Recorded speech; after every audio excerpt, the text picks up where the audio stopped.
This is a vision that I had back on 721, and I just reread it. Part of it's making me laugh, and I think it just does a really good job expressing the heart of the Father uh, for his children on earth that he loves so much, as well as the urgency of his return and his passionate defense for his bride. And he'd been talking with me very personally that day, and at this point where he was talking to me, I was just seeing this very large pen writing words on a page in front of me as I watch. And I'm watching these words just appear on the page, each letter forming by itself in golden writing again. It was very elegant and very precise. And I was hearing many, many tekel of persons. And now I'm seeing the hand of God writing, but I didn't see a paper or pen or anything else. It was just his handwriting, very deliberately, but somehow also very quickly with great urgency. And I was hearing, you have been weighed in the balance and found wanting. And God just stopped and he turned and he looked.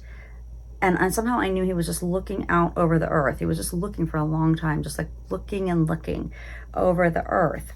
And I could see the expression on his face, like from the side, perplexed, eager, hopeful, just looking. And I was hearing in God's voice, I am looking for my beloved. And I see all of a sudden these great robes of God, many, many robes, red and gold, just swirling beneath him as he walked over the earth. And it was like I was seeing kind of from the perspective of heaven, like looking down, because his robes were so beautiful, swirling all over the earth.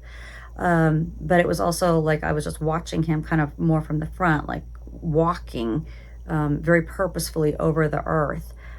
Searching and searching. And it's like there was this desperate urgency in him. And I could hear him saying as he was searching, my beloved, my beloved. And then I was hearing Old English, where art thou, my beloved? And I'm thinking, why am I hearing Old English? And then God really has a sense of humor with me. He said, because it can be more romantic at times. I reread this and I just started laughing so hard. He's awesome. Anyway, then I was hearing him say, will no one wait with me? Can no one wait with me for even an hour yet? Will no one pray with me? And as I was seeing God looking at all of these people moving ever so busily on the streets, they were all moving, but he was right there with them, but it was like none of them could hear him.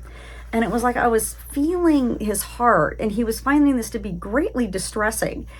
And I was seeing him again, like kind of from the side, like his brow was very furrowed, and there were tears filling up his eyes, and his lips were pressed together, like kind of trying to process all of this.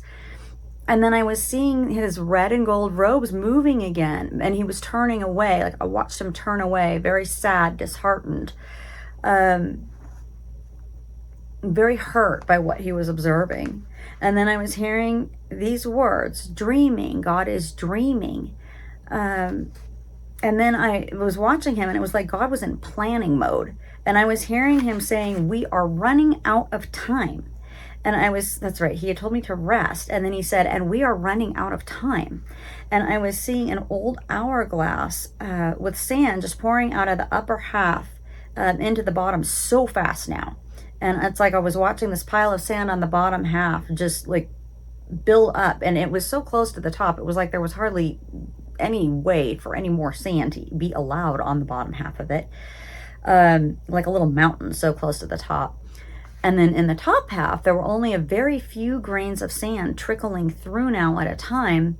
And I was truly, like, if you stood back away from it, if you were just looking at it from a distance, you would not have seen anything in this hourglass. And I was kind of like looking up from the bottom of the hourglass at one point, and I could see there was this incredibly thin layer of sand on the very bottom of it, but there were only a very few pieces of sand trickling through at a time because there was like nothing left in it. And as I was watching this, I was truly just shocked at how little sand there was in it. It was really underscoring what God was saying. And as I was watching this, like a couple of kernels of sand coming through at a time, I was really realizing there really is like no time left. And then I was seeing God as if he was wearing a watch, and I was just seeing him tap his wrist with his fingers. And now I was seeing God tapping his foot on the ground, and he was tapping his watch with his finger and his foot at the same time. And I was just hearing him say, there's no time left. There's no time left. There really, truly is no time left. And then I was seeing like golden writing glowing on the paper again in front of me. And I was feeling the urgency in his heart again. And I was seeing the red and gold robe swirling again. And his great concern, just looking for his beloved.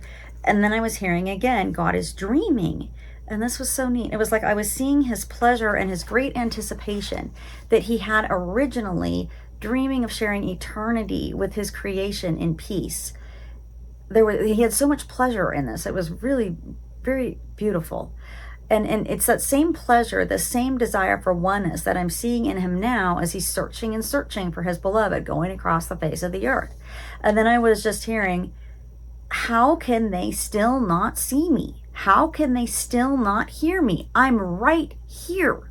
And then I watched God put his foot down, boom, very hard on the earth. And the whole earth was shaking. The whole earth was shaking at an earthquake. And people, it was like there was all this destruction, but I was watching people and they were just running around busy like nothing was happening at all. And like there had been areas of so much damage, and where there'd been so much damage, I was watching all of these people just kind of like trying to regain their balance and then picking themselves up from off the ground and just like dusting themselves off like nothing had happened, and they just kept going again, even though like there was so much destruction everywhere. And God was just like kind of astounded, and he was just shaking his head like, I can't believe this. And he just kind of turned to me and he looked at me kind of incredulous, and he goes, how could they not feel that? And then he just kind of spreads out both of his hands in front of him and like held them up like, what? I don't know what to do. Like, this is incredulous. I mean, he's God, he knows what to do, but it was like that figure of that sense of that expression. And his brow just furrowed up again, greatly concerned. And then I just see the red and gold robe swirling away again as he just begins walking over the earth again. And then I was hearing again, God is dreaming of you and of me, love, infinite, eternal, unfolding upon itself now. And I was seeing layers and layers of golden robes of light, like unfurling under his red ones. And somehow it was reminding me of like a flower unfolding or something. And I was hearing expanding. I am always expanding upon myself. My love is passionate, eternal, an ever passionate, expanding story of myself and my love for my people. Yeah, and then I was hearing again, dreaming. God is dreaming.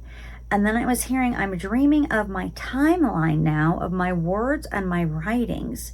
And I was watching Jesus bend down now and write in the dust with his finger.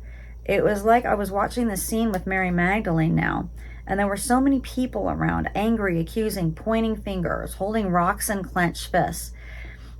And it was like I was seeing the bride, like it felt like she felt like she was being majorly attacked. And then I heard Jesus' footstep, and then I just watched him step in front of this woman as the bride, and I just hear this angry roar like erupt out of Jesus.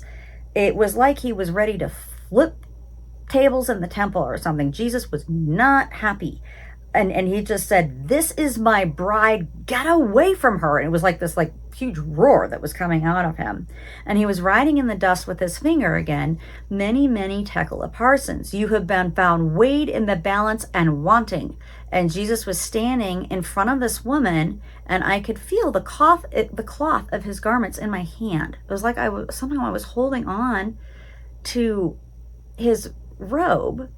It was very simple, but it just felt lovely. It was so warm and soft and inviting. And he was just standing in front of the bride and in front of all these very angry people as they read the writing in front of them. And Jesus was just looking at them. He didn't look away. He just was looking at them, looking and looking. And then all the accusers were leaving.